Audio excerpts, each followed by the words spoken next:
Hi, it's Mark from Top Local. We're here with Bernie Pawlik, Pawlik Automotive in Vancouver, Vancouver's best auto service experience, 22-time winners of Best Auto Repair in Vancouver as voted by their customers. And we're talking Mercedes today. How you doing, Bernie? Doing very well. So, 2008 ML350 that had an ABS problem, warning light. What was going on with this SUV? Yeah, so this vehicle was brought to us. They had a number of lights on the dash. Primarily the ABS light was the biggest concern.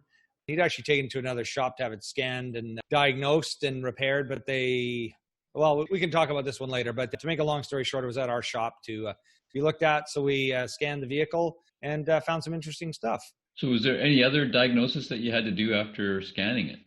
We did, for sure. So part of the procedure, of course, with any diagnostic is to road test the vehicle. We did that. The vehicle drove fine. The thing about ABS lights to know is that usually when an ABS warning comes on, it doesn't usually affect your braking system because your base braking system works as normal. It's just that the ABS features, that sort of anti-lock feel. If you've ever pressed the pedal hard and you feel the pedal vibrate, that will be shut off. And the features of anti-lock braking, which, prevent wheels from skidding, won't happen. So you've got your basic brakes. But anyways, the vehicle drove fine. We found quite a few trouble codes stored in the vehicle, but all of them pointed to the left rear wheel speed sensor. And there was all sorts of different descriptions for the codes. Mercedes are very detailed in a lot of their code descriptions and tests that they do in these things. So there was even one that said perform visual inspection on sensor, which I thought was kind of an interesting code description.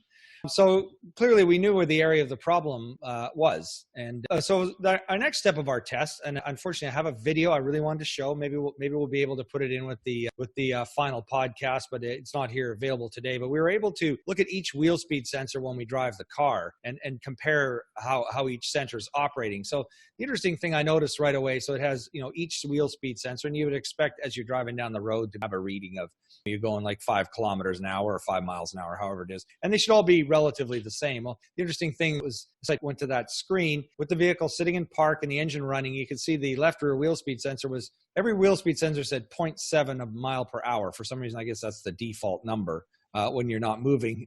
The left wheel speed sensor would start reading 3, 4, 10 miles an hour without the vehicle even moving. So clearly we knew there was a problem in that area of the computer or the sensor.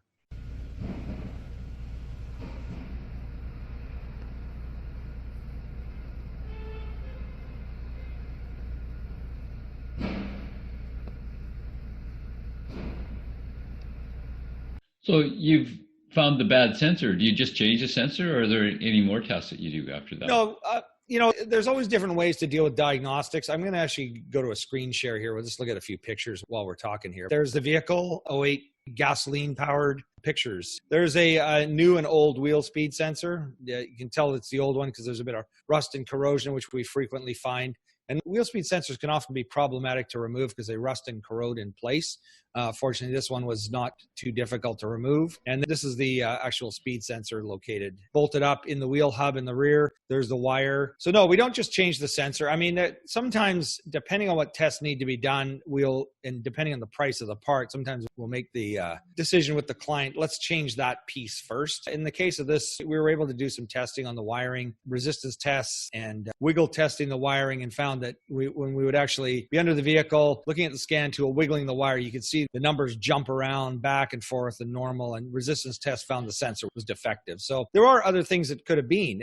There's a wire that runs from the rear of the vehicle to the front. Sometimes those are problematic, not very often. The computer itself can be bad too, and we found that in other vehicles. So just jumping to the conclusion of let's just change the sensor can often lead to without a proper dialogue with the client, can often lead to some dissatisfaction, let's put it that way. So how was it all after replacement? Yeah, it was good. Yeah, right away, the readings were normal. Everything read 0.7 when you're sitting there. No fluctuations are moving around. And once we drive it down the road, the vehicle ran, all the numbers were fine. All the warning lights went out. We cleared all the codes, nothing returned. So all good. So the ABS sensor on this, a 2008, so it's a 12-year-old vehicle. Would it make sense to change any of the other ones, or do you wait for them to go bad?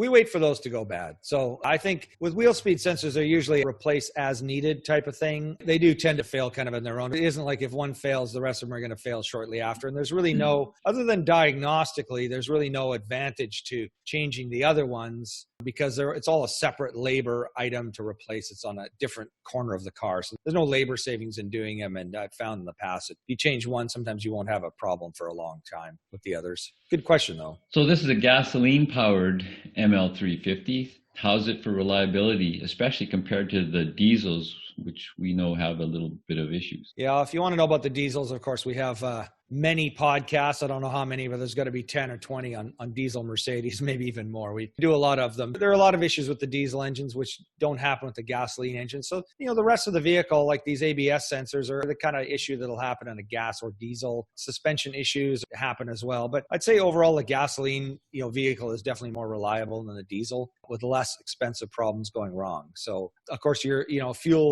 price to drive it down the road is more expensive because of the fuel, but the diesel is very economical. But when it comes to repairs, the diesel will cost a lot more. So there you go. If you're in Vancouver, BC, Canada, the place to go to get your Mercedes fixed is Pawlik Automotive. You can reach them at 604-327-7112. The website's pawlikautomotive.com. The YouTube channel's Pawlik Auto Repair. Hundreds of videos on all makes and models and types of repairs on both of those places as well. Thanks for watching. We really appreciate it. Leave us a review if you're so inclined. And thanks, Bernie. Thank you, Mark. Thanks for watching. Yeah, we really do appreciate it. It's a pleasure to do this.